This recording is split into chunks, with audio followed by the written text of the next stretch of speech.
പിതാവിൻ്റെയും പുത്രൻ്റെയും പരിശുദ്ധാത്മാവിൻ്റെയും നാമത്തിൽ ആമേൻ. ഈശോ മിശിഹായിക്ക് സ്തുതിയായിരിക്കട്ടെ.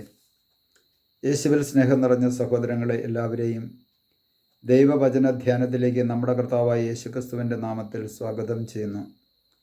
നമ്മുടെ കർത്താവ് ഈശോ മിശിഹ എല്ലാവരെയും സ്വർഗം തുറന്ന് അനുഗ്രഹിക്കട്ടെ എന്ന് പ്രാർത്ഥിക്കുന്നു. പ്രിയ സഹോദരങ്ങളെ, നമുക്ക് കർത്താവിൻ്റെ തിരുവചനം നമുക്ക് ധ്യാനിക്കാം.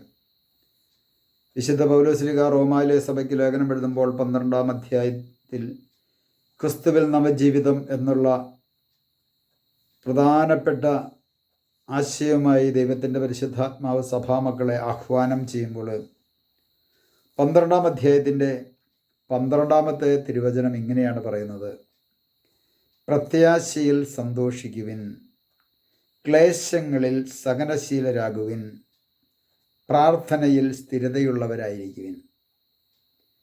3 കാര്യമാണ് ഇവിടെ പറയുന്നത്. ഒന്ന്, പ്രത്യാശയിൽ സന്തോഷിക്കുന്ന വ്യക്തിയായി മാറണം. രണ്ടാമതായി, ക്ലേശങ്ങളിൽ സഹനശീലമുള്ളവരായി മാറണം. മൂന്നാമതായി, പ്രാർത്ഥനയിൽ സ്ഥിരതയുള്ളവരായിരിക്കണം. ഹല്ലേലൂയ.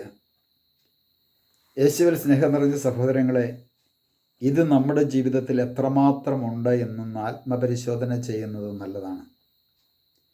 ഒന്ന്, പ്രത്യാശയിൽ സന്തോഷിക്കണം. എന്താണ് പ്രത്യാശ? പ്രത്യാശയിൽ സന്തോഷിക്കുക, അതായത് വിശ്വാസത്തെക്കുറിച്ച് പറയുമ്പോൾ വളരെ വ്യക്തമായിട്ട് പറയുന്നുണ്ട്, കാണപ്പെടാത്തവയുണ്ട് എന്നും പ്രത്യാശിക്കുന്നവ ലഭിക്കുമെന്ന ഉറപ്പാണ് വിശ്വാസമെന്ന് എബ്രായർ 11:1 പറയുന്നത്. കാണപ്പെടാത്തവയുണ്ട്, പ്രത്യാശിക്കുന്നവ ലഭിക്കും. എന്താണ് നമ്മുടെ പ്രത്യാശ? ഈ ലോകത്ത് നഷ്ടപ്പെട്ടു പോകുന്ന വസ്തുവകകളോ സ്ഥാനമാനങ്ങളോ സമ്പത്തോ അംഗീകാരമോ ജോലിയോ, ഇതിലാണോ നമ്മൾ പ്രത്യാശ വയ്ക്കേണ്ടത്? ഇനി മക്കളുണ്ടെങ്കിൽ മക്കളിലോ മക്കളുടെ ജോലിയിലാണോ പ്രത്യാശ വയ്ക്കേണ്ടത്? നമ്മൾ പ്രത്യാശ വയ്ക്കേണ്ടത് ആരിലാണ്? ഓരോ ക്രിസ്ത്യാനിയും പ്രത്യാശ വയ്ക്കേണ്ടത് നമ്മുടെ കർത്താവായ യേശു ക്രിസ്തുവിലാണ്. ആ യേശു ക്രിസ്തുവിൽ പ്രത്യാശ വയ്ക്കുന്ന ഒരു വ്യക്തിയിലേക്ക് മാത്രമാണ് ആ പ്രത്യാശയിലൂടെ ദൈവത്തിൻ്റെ കൃപകൾ സമൃദ്ധമായി ഒഴുകുകയുള്ളൂ. കർത്താവിൽ പ്രത്യാശ അർപ്പിക്കുന്നവരായി നാം മാറ്റപ്പെടണം. എന്ത് പ്രശ്നങ്ങൾ വന്നു കഴിഞ്ഞാലും കർത്താവിനെ വിട്ടച്ചുള്ള ഒരു പരിപാടി നമ്മുടെ ജീവിതത്തിൽ പാടില്ല. കർത്താവിനെ മുന്നിൽ കണ്ടുകൊണ്ട് ഓടുന്നവരായി മാറണം. കർത്താവിൻ്റെ കരം പിടിച്ചോടുന്നവരായി മാറണം.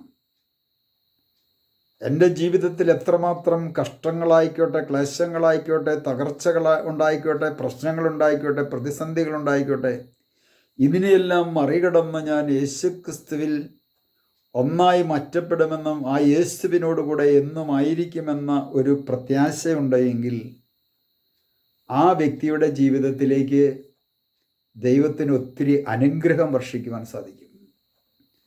ആ വ്യക്തിയുടെ ജീവിതത്തിൽ ഏതു തരത്തിലുള്ള പ്രശ്നങ്ങൾ വന്നു കഴിഞ്ഞാലും ആ പ്രശ്നങ്ങളെ അതിജീവിക്കുവാൻ സാധിക്കും.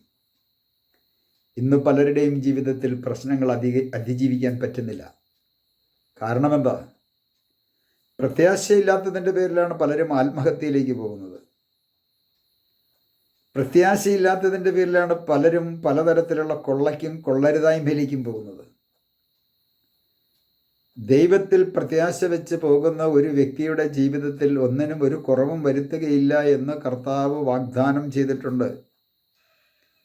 നമ്മൾ ആരിലാണ് പ്രത്യാശ വയ്ക്കേണ്ടത്? ദൈവത്തിൻ്റെ പരിശുദ്ധാത്മാവിലാണ്.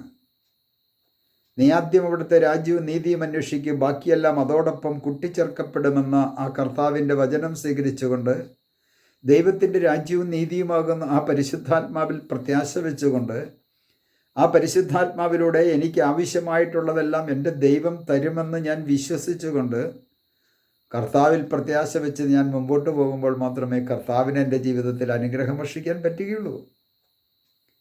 ഇന്ന് മനുഷ്യനിൽ പ്രത്യാശ വെച്ച് പോകും.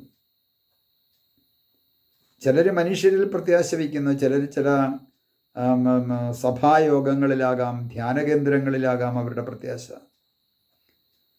അല്ലെങ്കിൽ അവർക്ക് ജോലിയിലോ മക്കളിലോ ആയിരിക്കാം അവരുടെ പ്രത്യാശ. എൻ്റെ പ്രത്യാശ ഇന്ന് ഏത് മേഖലയിലാണ്? ദൈവത്തിന് മുമ്പിൽ ആത്മപരിശോധന ചെയ്യണമേ. ഇവിടെ ദൈവത്തിൻ്റെ പരിശുദ്ധാത്മാവ് പറയാണ്, പ്രത്യാശയിൽ സന്തോഷിക്കുക. നാളെ എൻ്റെ ജീവിതത്തിലേക്ക് എൻ്റെ ദൈവം ഒഴുക്കുവാൻ പോകുന്ന അനുഗ്രഹത്തെ ഓർത്ത്, അവിടുന്ന് എൻ്റെ ജീവിതത്തിലേക്ക് പരിശുദ്ധാത്മാവിലൂടെ നൽകുവാൻ പോകുന്ന അനുഗ്രഹത്തെയും കൃപകളെയും ഓർത്ത് ഞാൻ സന്തോഷിക്കണമെന്നാണ് ദൈവത്തിൻ്റെ പരിശുദ്ധാത്മാവ് നമ്മെ ഓർമ്മിപ്പിക്കുന്നത്.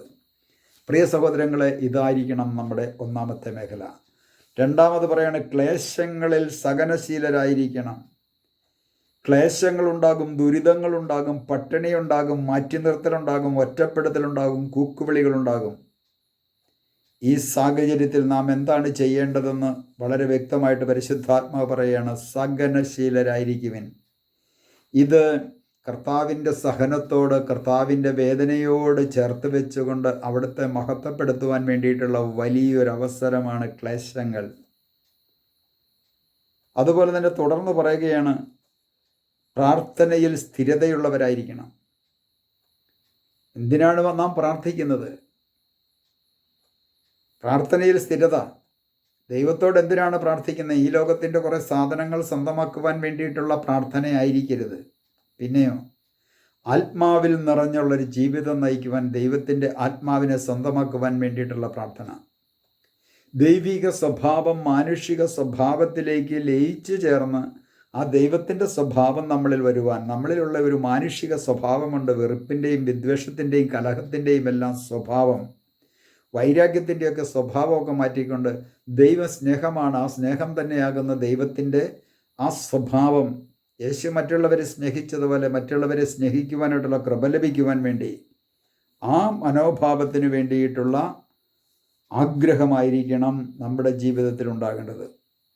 അതിനാണ് പ്രാർത്ഥനയിൽ സ്ഥിരതയുള്ളവരായി മുമ്പോട്ട് പോകുന്ന വ്യക്തികൾക്ക് മാത്രമേ ഈ ദൈവിക സ്വഭാവത്തെ മാനുഷിക സ്വഭാവത്തിലേക്ക് ചേർക്കുവാൻ പറ്റുകയുള്ളൂ.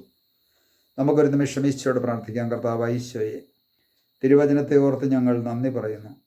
പ്രത്യാശയിൽ സന്തോഷിക്കുവാനും ക്ലേശങ്ങളിൽ സഹനശീലരായി മാറുവാനും അതോടൊപ്പം തന്നെ പ്രാർത്ഥനയിൽ സ്ഥിരതയുള്ളവരായി മാറുവാനും ആഹ്വാനം ചെയ്ത കർത്താവേ, ഈ വചനം ഞങ്ങളുടെ ജീവിതത്തിൽ അവിടുന്ന് പ്രാവർത്തികമാക്കുവാൻ തടസ്സമായി നിൽക്കുന്ന എല്ലാ തടസ്സങ്ങളും എടുത്തു മാറ്റി ഞങ്ങളെ അനുഗ്രഹിക്കണമേ. പിതാവിൻ്റെയും പുത്രൻ്റെയും പരിശുദ്ധാത്മാവിൻ്റെയും നാമത്തിൽ ആമേൻ.